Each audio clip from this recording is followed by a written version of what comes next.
प्रयागराजमधील महाकुंभ मेळ्यात चेंगराचेंगरी, 30 भाविकांचा मृत्यू, मृतांमध्ये बेळगावातील 14 भाविकांचा समावेश, 500हून अधिक भाविक जखमी, पंतप्रधानांनी व्यक्त केला शोक। गेल्या 51 दिवसांपासून मला टार्गेट केलं जातंय, मी नैतिकदृष्ट्या दोषी नाही। दिल्लीमध्ये धनंजय मुंडेंचं विधान, मुख्यमंत्र्यांनी ठरवलं तर राजीनामा देण्याचाही पुनरुच्चार। बीड प्रकरणी धनंजय मुंडे यांनी नैतिकतेच्या मुद्द्यावरती राजीनामा द्यावा, खासदार सुप्रिया सुळेंची मागणी, तर पंकजा मुंडेंनी राजीनाम्याच्या मुद्द्यावरती बोलणं टाळलं।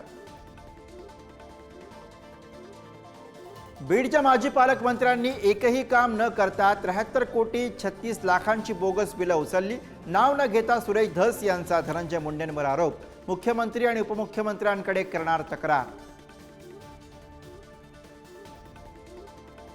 ठाण्यामध्ये ओनली कमळ, भाजप नेते गणेश नाईकांचं एकनाथ शिंदेंना आव्हान, शिंदेंच्या बालेकिल्ल्यामध्ये नाईक घेणार जनता दरबार, तर ओनली कमळ की ओनली शिवसेना हे जनता ठरवेल, प्रताप सरनाईकांचं प्रत्युत्तर।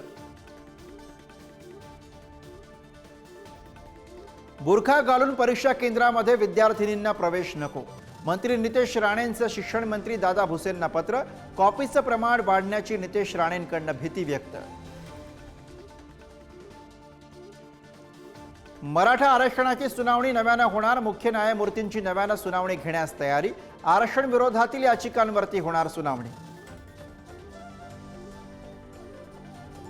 कॉम्रेड गोविंद पानसरे हत्या प्रकरणी आरोपींना जामीन मंजूर, तपासामध्ये लक्षणीय प्रगती न झाल्यानं आरोपी जामिनासाठी पात्र असल्याचा कोर्टाचा निर्वाळा, मुंबई उच्च न्यायालयाचा निर्णय। सैफवरील हल्ला प्रकरणामध्ये आरोपी मोहम्मद शरीफुल्ला 14 दिवसांची न्यायालयीन कोठडी, पोलीस कोठडीची मागणी फेटाळली।